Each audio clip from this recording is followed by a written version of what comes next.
kita ngobrol di PR.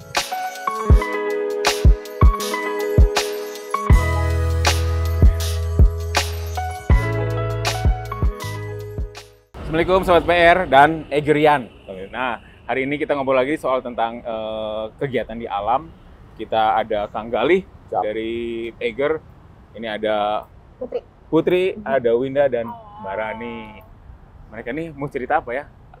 Nanti ada sebuah activity di 17 Agustus mungkin yang akan menjadi sebuah momen juga ya Pak ya bagi adventure, bagi teman-teman perempuan juga. Boleh cerita Kang Galih soal ini kan teman-teman dari Women Adventure Course ya. Nah, saya ingin tahu juga WAC ini awalnya gimana sih ceritanya, Kang? Ya, dalam perjalanan waktu berkegiatan, Eger itu terutama kita lah para penggiat alam bebas itu hegemoni laki-laki itu lebih muncul. Bahkan buat perempuan itu stereotip bahwa perempuan itu kalau naik gunung itu ngerepotin. Pikirannya gitu, image-nya gitu ya, Kang? Ya. Jadi ngerepotin, lambat, nggak bisa bawa beban yang banyak. Nah, kemudian kita ingin memberikan ruang bahwa perempuan juga sama. Bahkan baru-baru ini kemarin, Christine dari Norwegia itu, tanda petik ya, membuat rekor mendaki 14 puncak di atas 8.000 selama 92 hari. 14 puncak di atas 80 dpl selama 90 hari. Dalam 93 hari. Yang laki-laki Nimsda itu 6 bulan. Jauh pisannya 3 Ya, bulan, 3 bulan. dengan bedanya nggak jauhnya belum. Artinya apa? Perempuan itu jangan diremehkan gitu. Ya. Nah, Eger melihat itu dan kemudian memberikan ruang agar mereka bisa belajar dan seimbang dan sejajar dengan kaum laki-lakinya penggiat bebas. Nah, kemudian muncullah ide Women Adventure Camp. 3 hari malam, 3 hari 2 malam. 3 hari 2 malam. Untuk lebih cenderung ke sharing session. Awalnya itu ya, tahun berapa itu Teh? Kemudian mendaki gunung bareng. Tahun berapa itu Teh awalnya si WAC? 2016 di Gunung Prau dengan si woman inspirasinya ada Nadine Chandrawinata, agar mereka juga sama ya. Nadine pendaki baru selesai Seven Summit kan, dia naik kemudian sharing session, kemudian naik gunung bareng-bareng. Makanya gunungnya lebih cenderung yang gunung tidak terlalu tinggi ya, karena di atas puncaknya mereka pakai kebaya. Berarti pas hari Kartini. Waktu itu Teh ya, karena momentumnya. Momentum kita manfaatkan aja bahwa identik kan kalau perempuan Indonesia dengan Kartini. Nah, kemudian 2 kali penyelenggaraan, tahun ketiga banyak yang mengusulkan, Kang, jangan hanya sharing session, yang teknikalnya juga. Nah, jadi WAC ketiga itu naik menjadi Women Jungle Survival Course. Women Jungle WJC ya? WJC, jadi lebih cenderung ke teknikal dari awal sampai akhir. Mereka kita bekali pengetahuannya, kemudian kita juga berikan mereka prakteknya. Kasih ular, bisa nyembelih ular, kasih ikan. Ularnya juga. Ya. Untuk survival karena di situ ya. Kita katanya berpikir mereka itu takut, malah lebih enjoy dan lebih berani daripada laki-laki.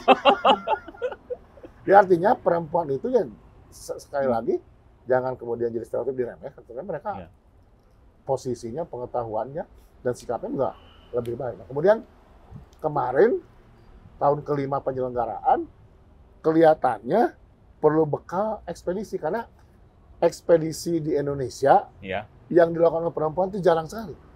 1 dekade terakhir belum ada yang ekspedisi, kecuali Dimitri sama Matilda yang menyelesaikan Seven Summit dunia. Setelah itu nggak ada lagi.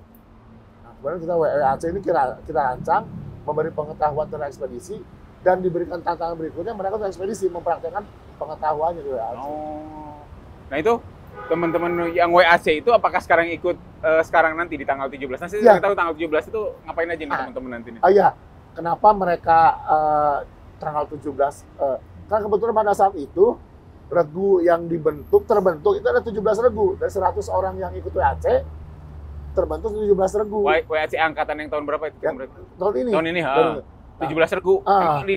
Saya juga penasaran. Diseleksi nggak sih kalau yang mau ikutan WAC teh? Diseleksi, tentu seleksi. Seleksi pertama adalah usia. Seleksi kedua pengalaman organisasi. Seleksi ketiga pengalaman berkegiatan dalam bebas. Usianya dari 18 sampai 31. 18 sampai 31. Oke. Apakah memang yang udah punya basic? Kalau ini kan ada beberapa teman Mapala ya. Apakah harus yang udah basic punya? Sebetulnya bagi mereka yang belum berpengalaman. Tapi yang banyak juga yang datangnya pengalaman dari Mapala. Nah, pengalaman kita menyatakan dari Mapala itu mereka mencari ilmu tambahan dari mapalanya, balik lagi ke mapala, ke lingkungannya, dia sebarkan. Jadi pola itu yang mereka dapatkan. Nah, WAC ini kemudian 17, kemudian di akhir penutupan, saya tantang mereka ini, bagaimana kalau materi ini dipraktekkan dalam 17 Agustus nanti. Oleh 17 regu perempuan, datang 17 Agustus, di 17 gunung. 17 gunung di Jawa, Pulau Jawa? Di Jawa. Sementara Jawa, karena saya belum melihat kemampuan mereka lebih lanjut. Ya, pengen tahu dulu ya. Pertamanya. Betul. Nah, saya juga penasaran nih kan teman-teman ini, kalau Winda sama Putri udah di Mapala ya dari tahun berapa? Di mana sih kuliahnya? Kampus kita di Universitas Inaba. Inaba, oke, di Bandung. Udah berapa lama di Mapalanya berarti? Mulai tahun 2020. Betul. 2020 pas mulai pandemi berarti sama ya? Nah, bedanya apa dengan, nah kalau ini Teh Rani justru, sudah berkeluarga belum Teh? Belum. Justru ibu-ibu muda, bukan ibu-ibu juga ya maksudnya. Pemudi. Kan tidak punya ada basic di pegunungan ya, maksudnya nggak pernah basic naik gunung gitu. Nah ini kita pengen tahu ceritanya juga nanti ya. Bagi teman-teman dulu yang di Mapala nih ya, ilmu apa yang didapat nih dari waktu ketika ikut WAC kemarin, terus kok mau sampai mau naik gunung, terus nggak takut nih kalau anak-anak zaman sekarang ya takut hitam gitu kalau naik gunung. Nah saya pengen tahu ceritanya juga, perbedaan yang di Mapala terus ketika mendapat pengetahuan dari WAC gitu. Enggak, coba dulu, mau Winda dulu atau Putri dulu? Boleh? Winda dulu. Oke. Kalau aku sendiri sih kenapa bisa langsung nerima gitu ya, Kang, tiba-tiba ikut ke gunung karena emang udah ada basic sebenarnya di Ranger sendiri di Mapala. Oh, namanya Ranger ya kalau di Inaba? Namanya Ranger. Nah, cuman kemarin ditambah lagi dengan update materi yang didapatkan dari Eger tentang ekspedisi manajemen yang mana emang belum ada nih di Mapala kami. Nah, jadi update juga, terus kami juga jadi pengen mencoba nih gimana sih sebenarnya kalau kita mengimplementasikan si materi ini gitu. Jadi kami pun nggak terlalu takut sih untuk. Contohnya apa? Yang tadi soal ekspedisi manajemen yang didapat waktu di WAC? Kalau misalkan hal kecilnya sih kayak kita harus bisa nyusun ya Kang, dari mulai misalnya administrasinya, perbekalan, perlengkapan, yang hal kayak gitunya tuh kita harus udah tahu. Nanti tuh selama misalnya perjalanan kita tuh apa aja sih yang kita butuhin gitu ya. Administrasi, apalagi administrasi itu kan sekarang banyak banget pendaki yang misalnya nggak ada administrasinya, ilegal gitu ya Kang. Jadi kurang baik juga dipandangnya. Nah, kami juga dari situ mempelajari bahwasannya administrasi itu penting gitu, walaupun hal kecil soal administrasi. Winda gimana, Win? Apalagi selain soal administrasi manajemen, mungkin apakah mengatur perjalanan atau apa saja yang dibawa diajarkan juga di situ nanti? Kebetulan saya Putri, Kang. Oh iya, Putri. Iya, jadi kalau dari Putri sendiri tuh hampir sama ya, kurang lebih dari apa yang diajarin di Mapala di kampus ini. Cuman yang bikin beda dari WAC ini tuh bikin kesempatan untuk kita para adventurer yang suka banget sama konten nih. Di era digitalisasi ini juga kan pentingnya ada pempublikasian gitu loh Kang. Ya, dari diajarin juga itu betul. Jadi kebetulan karena sekarang mah kontennya pentingnya. Ya, karena kadang dari konten itu sendiri bisa jadi pempublikasian buat pemerintah. Kalau misalnya di salah satu wilayah di Indonesia tuh ada yang kena apa gitu, jadi bisa jadi expose juga sih buat pemerintah gitu. Nah, apa aja yang kan orang-orang biasanya konten kan hanya foto pemandangan atau backgroundnya ketika di puncak. Nah, ternyata di WAC diajarkan hal-hal yang selama ini tidak terpikirkan. Misalnya apa tuh? Untuk konten juga itu sekalian untuk memberitahu juga ke teman-teman yang suka hiking ya atau naik gunung, berkonten yang baik itu yang seperti apa gitu. Diajarin juga di situ ya. Diajarin tentunya. Misalnya gimana tuh? Kalau di WAC sendiri sih yang bisa Putri simpulin, jadi dia tuh pertama bagaimana caranya berkonten dengan baik dan terstruktur gitu Kang. Jadi misal dari sebelum kita pergi tuh ada yang namanya post production, terus production, baru setelahnya pasca production gitu Kang. Jadi dari sebelum pra-production ini biasanya kita bikin storyline dan lain-lain buat menyusun gimana nih skema untuk pengeditan atau pengfotoan buat di sana gitu. Kang Dudi Sugandi. Oh, Kang Dudi ininya, yang ngajarnya. Jadi PR juga. Iya, betul. Persiapan ke sana. Kalau soal apa yang nanti di capture juga diajarkan nggak sih sebenarnya Kang? Betul. Dari dasar fotografi dan videografi juga saya diajarin di pas pelatihan Women at Field of Fox. Gitu. Itu tambahannya dari WAC. Yang dibutuhkan oleh anak-anak sekarang. Ya benar kan, anak-anak suka itu. Saya penasaran juga tadi. Dari ini juga dari Teh Rani, kok jadi pengen gitu ya? Kenapa? Kan awalnya nggak pernah ya, waktu kuliah juga nggak pernah berkecimpung dengan dunia alam. Ketika tiba sekarang kok pengen ikut, kenapa tuh? Ya, pertama karena basicnya senang jalan kaki. Waktu SMA pernah jadi atlet. Atlet apa nih? Atlet softball. Atlet softball, ya. Jadi sudah punya bekal dari fisik yang kuat. Kemudian kebetulan mendapatkan kesempatan untuk magang di Eiger. Jadi ketika terjun bersama Eiger, memiliki minat yang lebih besar terhadap kegiatan luar ruang karena melihat lingkungan sekitarnya, bekerja sama dengan IS, dengan Kang Galih dan yang lainnya. Sehingga ketika ada kesempatan WAC ini, saya memanfaatkan untuk memperdalam. Karena kebetulan kerjaan saya juga berkaitan dengan membahas tentang alam, membuat konten gitu kan. Jadi sehingga WAC ini jadi ajang saya untuk lebih melebarkan relasi dan juga pengetahuan dan juga wawasan saya tentang kegiatan luar ruang. Ini perjalanan pertama? Perjalanan pertama saya. Kemana Teh kalau Teh Rani? Saya ke Gunung Prau. Gunung Prau di mana kalau boleh tahu nih teman-teman mungkin belum tahu. Saya akan ke Gunung Prau via Dieng, itu ada di Wonosobo bersama tim saya. Kalau Winda sama Putri? Kita beda tim sekarang. Beda? Ya. Kemana Winda? Kalau Winda itu ke Gunung Butak di Gunung Jawa Buntang. Gunung Butak. Gunung Butak. Ya, di Butak, Jawa Timur ya. Jawa Timur. Jawa Timur, betul.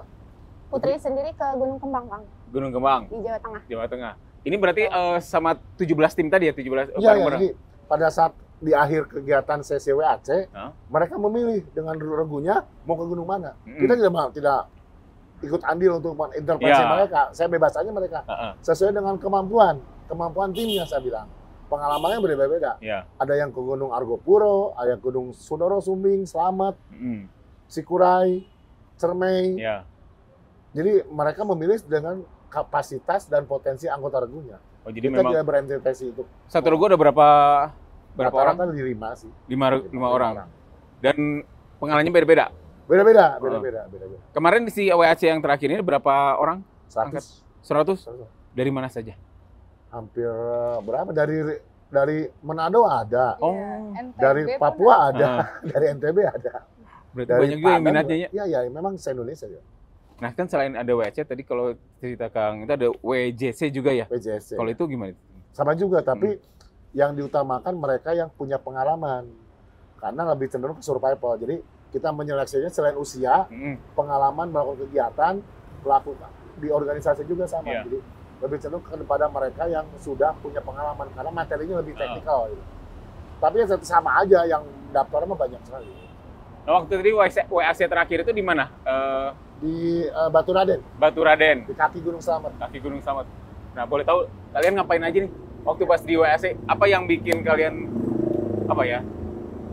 terkesima lah ya, maksudnya kita ternyata belum pernah kayak gini nih. Apalagi kalau Teh Rani ya pasti kan belum pernah sama sekali ya. Nah, bagi teman-teman apa nih yang belum pernah diajarkan gitu? Maksudnya apakah soal survivornya gitu menarik nggak di sana waktu itu? Kan kalau cerita awal mah ada yang pas awal-awal ada bagaimana memotong ular gitu ya. Itu WJC. Kalau ini kan WJC ini ya. Karena materinya perencanaan perjalanan lebih kepada administrasi itu ya. Menarik juga. Tapi mereka sendiri yang ngobrol, silakan aja. Jadi kalau yang didapat sih kan lebih ke ekspedisi manajemennya ya. Yang tadi ya, oke. Manajemennya kayak gimana? Lebih ke kayak misalnya nih kita tuh harus ada persiapan dari mulai latihannya, dari pelaksanaan sampai hingga paskanya gitu. Kita di pra mau ngapain aja nih, terus di pelaksanaannya nanti kita berapa hari dengan persiapan seperti apa. Selanjutnya di paskanya apa yang mau kita dapat outputnya gitu. Kayak misalnya tadi akan diajarkan konten dari situ. Nah, di pelaksanaannya kita bisa dapat konten yang nantinya bisa kita publikasikan di sosial media kita. Nah, kan ini paling diajarkan juga bagi teman-teman yang kayak Teh Rani kan awal banget nih ya. Mulai dari packing dan lain-lain gitu ya. Mungkin bisa diceritain juga ke teman-teman yang penasaran juga ketika untuk ingin mendaki tapi mereka masih belum pernah gitu ya. Paling krusial apa sih? Yang paling penting, kalau yang paling penting selain niat ya, yang paling penting adalah fisik mereka sih ya. Fisik mereka kayak misalnya kalaupun kita mau ke gunung tuh sebelum-sebelumnya atau bahkan bisa dibilang 1 bulan sebelumnya tuh harus udah konsisten untuk latihan gitu. Karena kan kita nggak tahu ya nanti di gunung atau tempat yang akan kita kunjungi itu seperti apa cuacanya. Karena kan kalau cuacanya cerah dan cuacanya hujan tuh berbeda sekali ya Kang, dari mulai treknya kayak gitu. Jadi lebih ke latihan fisiknya dulu sih. Dengan kesiapan mentalnya, kesiapan fisiknya udah kuat, insya Allah ke depannya mereka bisa menjalankan lebih baik lagi. Nah, latihan fisik Putri boleh cerita nggak? Latihan fisiknya apa aja sih yang paling ringan lah, maksudnya dilakukan per hari harus apa aja tuh? Kalau dari aku sendiri sih Kang lebih ke target mingguan ya Kang. Jadi dari 1 minggu itu minimal harus 3 kali itu bisa workout atau lari dan sebagainya gitu. Cuman dari pelatihan yang lumayan cukup lama ini, biasanya sih aku lebih ke naik gunung sih Kang, gunung-gunung daerah Jawa Barat yang nggak terlalu tinggi sih hitungannya. Contohnya kayak Gunung Manglayang kan itu lumayan ya treknya, dan itu pun kita lakuin 1 hari gitu, jadi pulang pergi. Oh gitu, jadi pulang pergi gitu ya. Kalau tiap hari ngapain aja? Ada jalan kaki atau lari? Iya betul, kalau tiap harinya sih lebih ke workout sih Kang, kita di rumah aja gitu. Misalnya apa nih? Workoutnya apa aja? Ada angkat beban atau? Lebih ke latihan kaki. Latihan kaki? Iya, latihan kaki. Atau mungkin plank. Plank, oke, plank. Itu plank bagus sih Kang sebenarnya buat dari perut ke bawah gitu. Dan karena kita naik gunung tuh yang dipakai dari perut ke bawah ya Kang, jadi saya lebih ke olahraga yang menekankan ke kaki gitu Kang. Gitu. Misalnya lari tadi ya? Lari terus tadi. Apa lagi? Plank? Plank. Atau mungkin bisa jogging harian kayak sore-sore gitu sih Kang. Teh Rani udah ngapain aja berarti nih? Oh iya, karena saya sadar juga saya pemula, saya membiasakan untuk konsisten sedikit demi sedikit. Menariknya kalau saya ini kan karena punya kesempatan untuk bekerja hybrid, jadi saya punya waktu lebih luang. Jadi yang mingguan saya itu seminggu 3 kali, saya selalu lari 6-7 kilo. Ya, tiap harinya saya itu selain jogging, saya juga selalu jalan kaki ke pasar, jalan cepat sambil belanja, berangkat jalan cepat, pulangnya bawa beban. Jadi itu juga jadi supaya kaki terbiasa untuk terus jalan bawa beban. Udah berapa lama berarti mulai latihannya, persiapannya? 2 bulan ini sudah penuh. Oh gitu? Ya. Perubahannya gimana? Perubahannya terasa karena kaki lebih ringan, lalu juga jarak tempuh tidak terasa awalnya dari 5, 6, 7, 8 kilo dengan durasi yang sama gitu. 30 menit biasanya cuma 3 kilo, 4 kilo, sekarang udah sampai di 7 kilo. Wah hebat. Menarik. Persiapannya nanti berangkatnya mulai kapan sih Kang teman-teman ini? Ada yang mulai besok pagi berangkat, ada rata-rata di 14 atau 15. 15, 17. Secara lainnya udah siap intinya, tinggal menunggu. Jadi mereka selama ini kita bikin grup, mereka laporan latihan apa, bisa konten juga, terus dicek dalam per hari kemarin mulai ngecek perlengkapan yang mau dibawa yang disupport sama Eger, carrier, celana, t-shirt sama baju. Jadi mereka mengukur, mencari perlengkapannya. Soalnya mereka juga ngupload cara latihan mereka seperti apa. Sebenarnya tadi ngomong latihan naik gunung itu cuma yang paling baik itu naik gunung. Iya. Kan terlatih semuanya. Terlatih semuanya ya? Terlatih semuanya. Kalau hanya di trek rata stadion gitu ya kita tidak terlatih si naik turunnya. Terus konsentrasi kita juga fokus juga tidak terlatih. Kayaknya kalau naik tangga juga itu lebih bagus mungkin. Nah, itu agak lebih bagus, karena dia melatih secara otot yang akan dipakainya naik dan turun kan. Nanti ketinggian intinya berapa rata-rata? Macam-macam. Macam-macam ya. Yang paling tinggi yang di mana Kang? Yang Argopuro, Slamet, Ciremai itu kan tertinggi Jawa Tengah, tertinggi Jawa Barat, tertinggi di Jawa Timur karena Semerunya ditutup kan. Jadi Argopuro. Jadi ke Argopuro dulu ya. Udah pada siap belum? Siap. Saya juga tanya mereka, orang tua ngizinin nggak? Saya bilang. Boleh kan? Boleh. Alhamdulillah. Ya, alhamdulillah. Menarik juga. Yang menarik juga sih bagi saya, ketika kan sekarang teman-teman muda pada pengen keluar outdoor gitu, ya. Bagi di WAC sendiri, banyak nggak sih yang mereka yang belum berpengalaman gitu ya untuk ikut WAC gitu?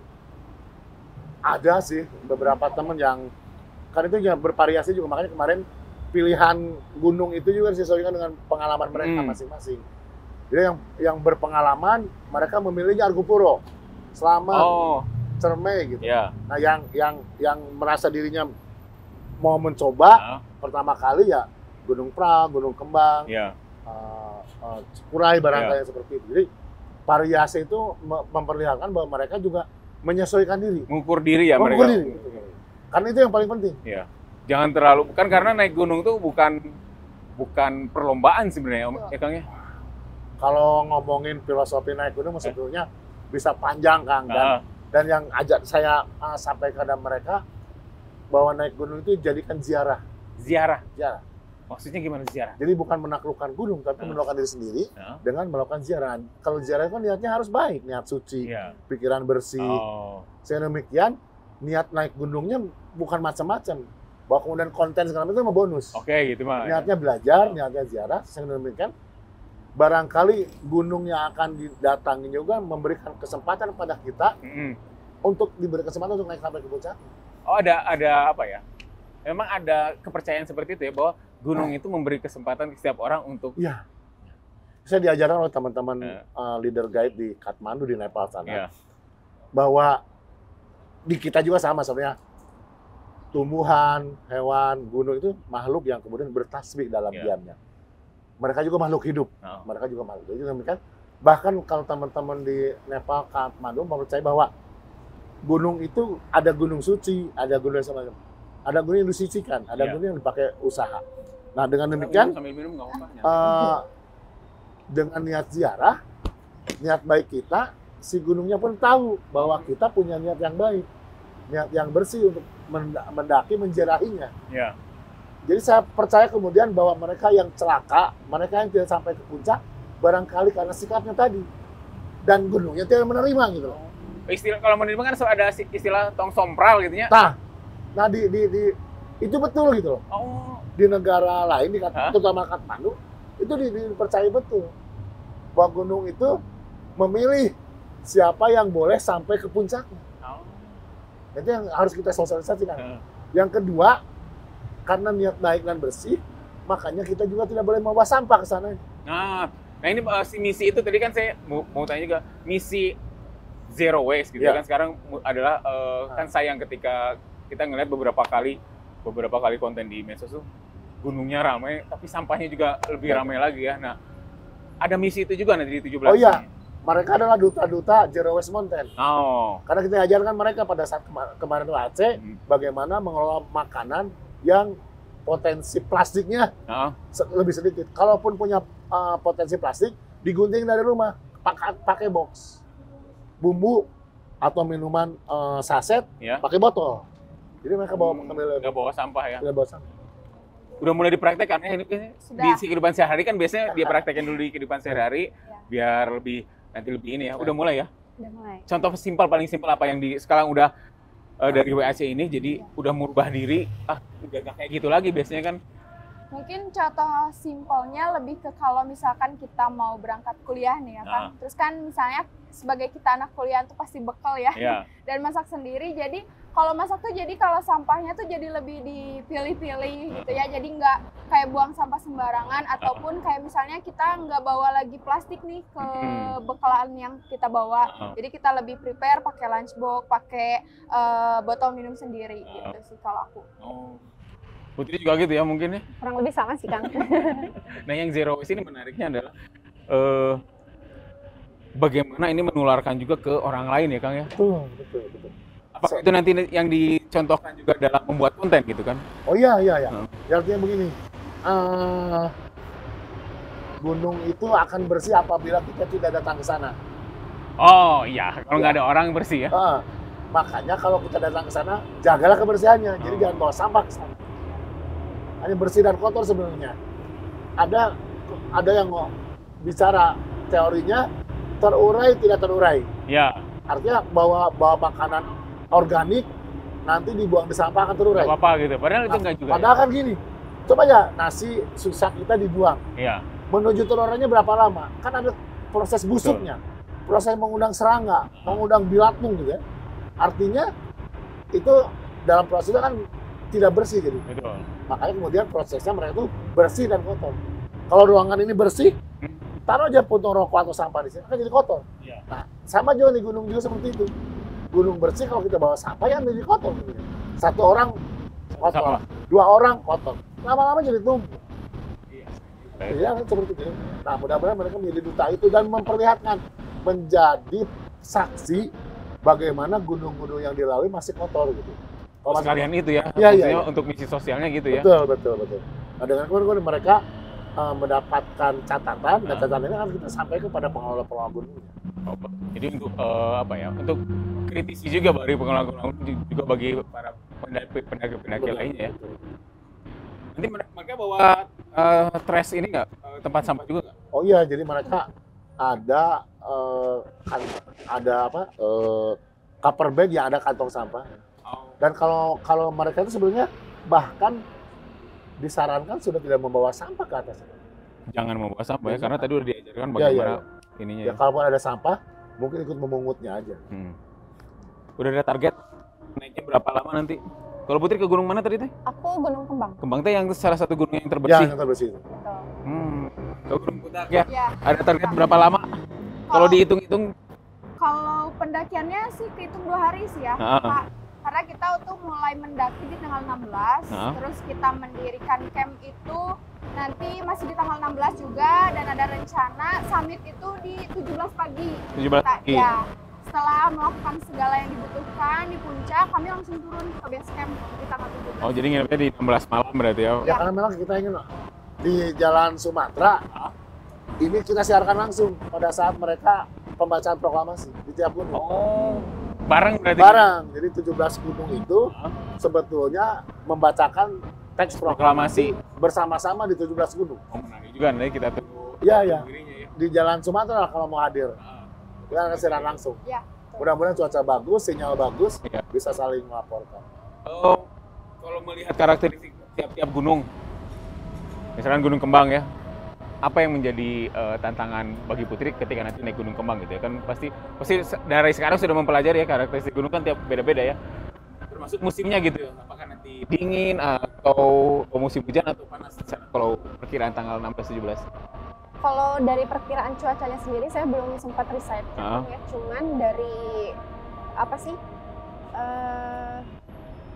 karakteristik gunungnya seperti apa gimana? Gunungnya itu atau mungkin dari segi kebersihannya juga kan Gunung Kembang tuh udah terkenal dengan kebersihannya kan. Jadi tantangan buat saya sendiri lebih ke bagaimana saya menjaga itu. Iya. Kalau soal treknya sudah kebayang kayak gimana?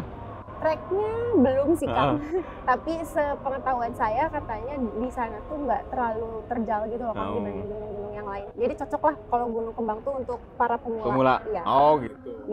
Kalau Gunung Putak?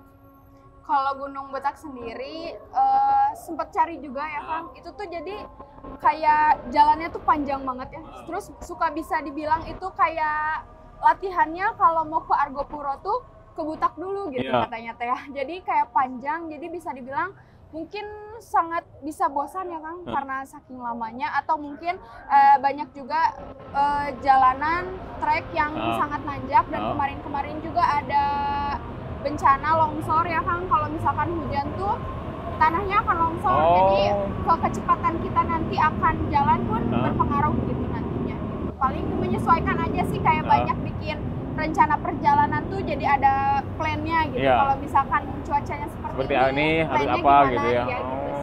Nah, Teh Rani nih, saya penasaran juga.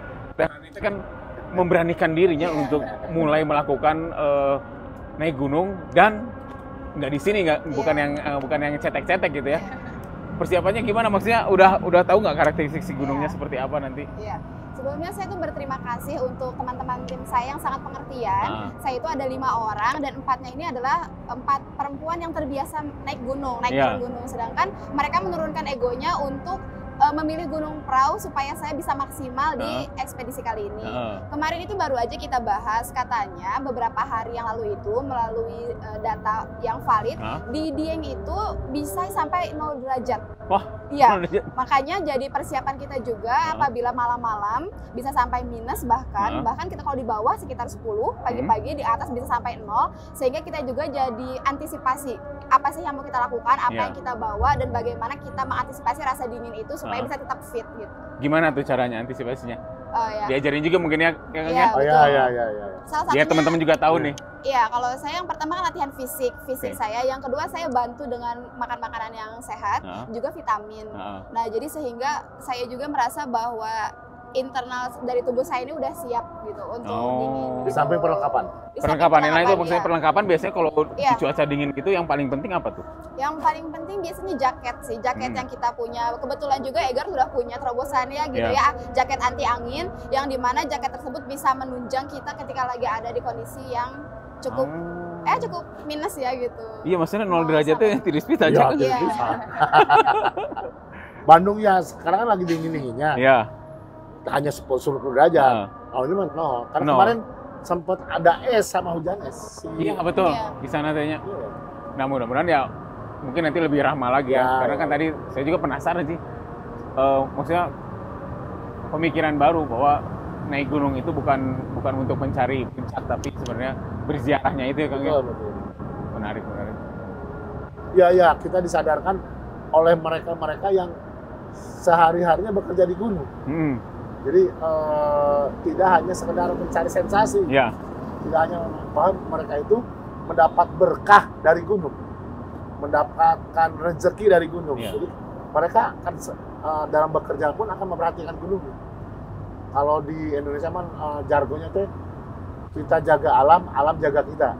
Kita jaga alam, jaga kita. Nah, kita jaga gunung, gunung akan jaga kita gitu. Nah, itu kemudian yang kemarin kita mendapat penghargaan dalam para Mitra Award itu barangkali bukan hanya kita saja. Gunung pun berpengaruh bahwa semesta itu melihat bahwa upaya kita terhadap menjaga dia itu, dia juga menjaga kita. Jadi saya kira sinyal penghargaan itu ada peran serta di si gunungnya sendiri. Saya kira seperti itu. Karena tadi sebenarnya gunung itu juga makhluk hidup sebenarnya kalau bagi teman-teman gitu ya kan. Di berbagai kitab saya kira banyak yang menunjukkan bahwa jadi pasak bumi, bahkan mengembaralah agar kamu tambah pengetahuan. Nah, saya ingin membahas ini, ekspedisi itu dalam sejarahnya adalah tempat bagaimana kita mendapatkan pengetahuan. Kebayang nggak ekspedisi Columbus dulu mencari dunia, menyiapkan kapalnya, menyiapkan perbekalannya, menyiapkan keterampilannya, ilmu bintang, ilmu logistik. Itu ekspedisi menghasilkan ilmu pengetahuan dan sikap dan karakter.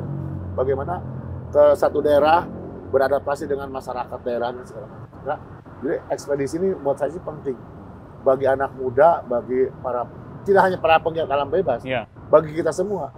Dan ekspedisi itu jangan kemudian dikaitkan hanya bagi milik para penggiat alam bebas. Ekspedisi kehidupan, ekspedisi kuliah, ekspedisi sekolah itu bagian ekspedisi. Puncak-puncaknya itu adalah kelulusan, keberhasilan dalam rumah tangga, keberhasilan dalam karir, itu puncak-puncaknya. Ekspedisi juga ya sebenarnya. Betul. Jadi metafora ekspedisi itu bisa dikaitkan dengan kehidupan kita. Kehidupan karir, kehidupan sekolah, kuliah, kehidupan berumah tangga pun ekspedisi tersendiri.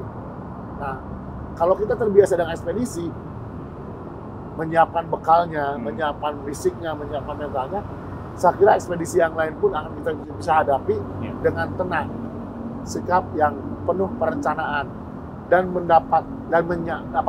mengikuti programnya dengan siap.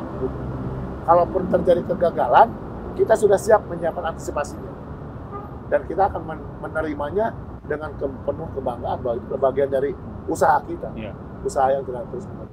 Itu juga semangat dari Eger juga, kalau nggak salah Eger itu singkatan juga ya sebenarnya. Ya, kita dari itu menyingkat Eger jadi akronimnya, E-nya edukasi, I-nya inspirasi, G-nya green life, E-nya ekspedisi atau experiential, R-nya responsibility. Nah, itu kan menjadi bagian dari upaya kita Eger bermasyarakat. Jadi apa yang dihasilkan dari produk Eger itu dikembalikan dalam masyarakat dalam bentuk 5 hal tadi. Responsibility, kita hadir dalam setiap kebencanaan, buat standby rescue, bersih gunung, ekspedisi, experiential, membuat ekspedisi, mencapai sorry dan membuat ekspedisi sendiri, ekspedisi Black Borneo, ekspedisi 28 gunung, ekspedisi Asia. Tahun depan kita akan coba ke South America. South America. Kita mana itu berarti South America? Brazil, Ekuador, sama Peru. Ya. Karena itu bagian dari tropical belt. Jadi sabuk tropis dunia. Itu yang kemudian kalau Eiger dengan tagline Tropical Adventure, nah kita harus juga mengenal dulu kawasan tropis di seluruh dunia. Nah, kemudian si Green Life-nya kita bikin pembibitan, kita hadir dalam operasi penghijauan, kita bikin adopsi mangrove di Surabaya, di Mayangan, adopsi pohon di Karembi. Kalau kemudian inspirasinya ada Eiger Sport Climbing Competition setiap tahun, edukasi tadi ada NEC, WAC, itu upaya Eiger agar mendorong para pemakai produk Eiger berkegiatan di alam bebasnya dengan aman dan nyaman. Nah, saya juga pasti penasaran nanti mudah-mudahan bisa cerita lagi ya ketika mereka teman-teman ini nanti udah beres di sana. Boleh lagi nih cerita lagi di sini testimoninya seperti apa gitu ya. Kan bagi Putri Winda dan Rani juga ini adalah pengalaman pertama ke gunung yang ini ya. Penasaran juga sih seperti apa, bagaimana mempraktekkan itu, apakah sulit atau enggak, kan kemarin baru dalam bentuk teori praktek-praktek kecil ya. Apakah nanti di sana itu menjadi tantangan atau malah jadi sebuah sebenarnya mereka juga team building. Karena kan mereka dari berbagai daerah, berbagai latar belakang. Betul, beragam ya. Beragam. Siapa jadi leadership, siapa jadi pembagian tugas sih menjadi menarik buat mereka. Di tiap regu memang udah ada yang berpengalaman di sana ya? Udah ada yang misalnya kalau yang ke Gunung Kembang udah ada yang udah pernah ke sana gitu ya? Enggak sama sekali. Enggak juga. Jadi mereka memilih, mereka meriset data daninya, membentuk tim, menentukan ketua, berbagi tugas dan segala macam. Jadi saya kira kompleks juga. Walaupun mungkin gunungnya tidak terlalu tinggi, tapi komplekkan itu kan kan berbeda pikiran. Ada 5 orang, satu regu 5 orang ya? 5 orang. Kan berbeda orang, berbeda otak, berbeda pikiran, menyatukan konsep itu bisa jalan bareng sampai ke sana dengan selamat. Dan menjadi tadi sih intinya sih semangat bersejarah. Aja, timnya memberi kesempatan Rani supaya bisa ikut, karena yang lain berbeda. Winda dari mana aja timnya? Dari rata-rata dari Jawa Tengah. Jawa Tengah. Jadi kayak sebenarnya ekspedisi ini tuh kayak nggak ekspektasi ya Kang bakal terrealisasikan, karena kayak misalnya ditawarkan sama Eigernya aja di hari akhir kita akan selesai ini kegiatannya gitu. Jadi kayak mungkin hanya omongan biasa aja, kita juga terlalu buru-buru mengiyakan dan ternyata disuruh awal mula kayak ngebuat proposal, ya udah deh ajuin dulu dan lain sebagainya. Terus sampai sekarang ternyata nggak hanya harapan palsu gitu ya diberikan sama beneran geningnya. Ternyata beneran gitu. Sampai ke sini kita makan meeting bareng sama Eiger dan akhirnya lusa ini udah berangkat gitu. Ternyangka gitu ya maksudnya. Asalnya hanya sharing, hanya pembelajaran, tapi ternyata harus dipraktekkan gitu ya. Berarti ini angkatan pertama WAC yang berpraktek maksudnya gitu? Iya, berpraktek. Mungkin pola ini yang kita terapkan ke tempat-tempat lain. Dan yang menariknya begitu, jadi proses ekspedisi itu seperti mereka sekarang. Bikin tim, latihan, bikin proposal, pengajuan, cari sponsor. Dirinci kayak gitu ya mungkin. Jadi proses ini kalau mereka berhasil pengalaman, saya kira pengalaman yang mana buat mereka untuk sharing juga. Nah itu harapannya sharing. Kalau yang dari Inaba sendiri, yang dari rangernya, yang ikut cuma berdua? Ya, kebetulan hanya berdua yang ikut ke WAC. Yang mudah-mudahan nanti pengalaman itu bisa di-sharing juga ya. Misalnya kemarin mereka udah di-sharing. Bikin sharing session setelah WAC. Jadi setelah kegiatan WAC kemarin, kami sharing ke semua anggota. Jadi semua anggota tahu nih apa aja yang kita dapat di WAC kemarin. Menarik. Saya belum tahu. Tanggapan gimana? Nah, tanggapannya pastinya apalagi dari senior-senior kami gitu ya tentang adanya update materi, pasti makin tertarik gitu ya untuk kayak memfasilitasi para anggotanya untuk ikut pelatihan-pelatihan ke depannya gitu. Karena kayak update lagi kan kayak kalau organisasi kan harus dinamis gitu ya Kang. Kayak misalnya nggak hanya terus itu materinya yang diambil terus sekarang karena ada update materi dari yang udah kami dapat dari pelatihan, respon dari senior kami tentunya sangat welcome lah gitu. Oke. Nah ini mungkin sekali closing statement mungkin dari Putri nih menyampaikan ke teman-teman di Sobat PR sama Eggerian bagaimana pentingnya sebuah pembelajaran dari WAC, terus termasuk bagi mereka yang akan mendaki gunung harus ngapain aja sih? Boleh cerita di sini? Oke. Halo teman-teman semua. Jadi buat kalian nih yang lagi cari pengalaman tentunya, apalagi terkait kegiatan di alam bebas, sebenarnya Women Adventure Course ini tuh sangat menyediakan banget buat kalian semua. Karena dari WAC sendiri, saya juga mendapat banyak pengalaman tentunya dari cara organisasinya, cara strukturalnya, atau mungkin konsep yang diterapkan Eiger tuh saya terapkan juga gitu ke kehidupan saya pribadi. Gitu sih, Pak. Nah, Winda gimana? Sama ajakan ke teman-teman, maksudnya batasan-batasan apa sih ilmu yang didapat di WAC yang bisa dipraktekkan oleh teman-teman yang mau mendaki gitu ya? Kalau misalkan untuk khususan perempuan sih paling kalau mau mendaki sih jangan takut ya. Karena kayak sekarang tuh melihat banyak bukti di luar sana bahwa ternyata udah nggak ada lagi stigma bahwa perempuan tuh kalau bawa perempuan tuh jadi lama atau jadi beban dan lain sebagainya. Jadi kalau menurutku perempuan-perempuan yang ada di luar sana mulai memberanikan diri aja sih untuk mau bergerak untuk memulai aktivitasnya di luar ruangan. Teh Rani, yang benar-benar polos soal naik gunung ya? Iya, betul. Salah satu kata-kata yang akan selalu saya ingat di hidup saya gitu ya, khususnya ketika saya ikut WAC adalah kutipan yang disematkan ketika pematerian persiapan perjalanan bersama Kang Koceng, bahwasanya ketika kita sedang berpetualang, kita itu menggunakan kekuatan kita secara maksimal, baik secara fisik, secara mental, secara hati. Jadi untuk teman-teman yang mau punya pengalaman hidup yang lain nih, kita bisa coba untuk berpetualang. Berpetualang di alam bebas itu kan gak harus di gunung ya. Untuk mencoba-coba hal baru, mungkin di hal-hal yang di tempat-tempat yang belum pernah kita coba, sehingga ketika kita sedang menjalaninya, tanpa kita sadari kita itu sedang menggunakan kemampuan terbaik kita sebagai manusia. Terima kasih. Kang Gali sebagai closing, mungkin WAC punya program berikutnya apa Kang? Sekaligus mengajak teman-teman juga nih, perempuan-perempuan hebat. Bulan September kita akan kegiatan Mountain Jungle Course, rencananya di Gunung Merbabu, temanya ekspedisi juga. Silakan kalau teman-teman yang berminat bergabung dengan kami.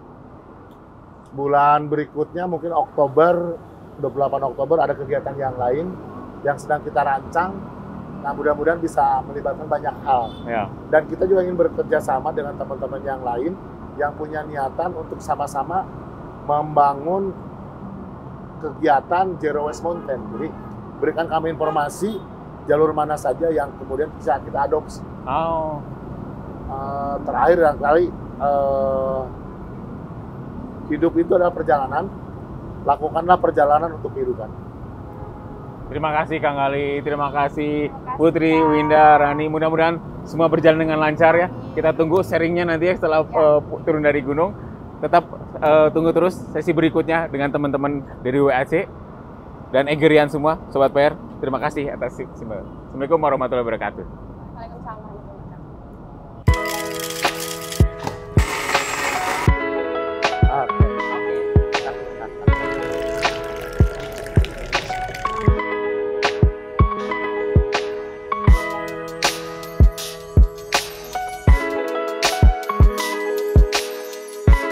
Oke, kita ngobrol di PR.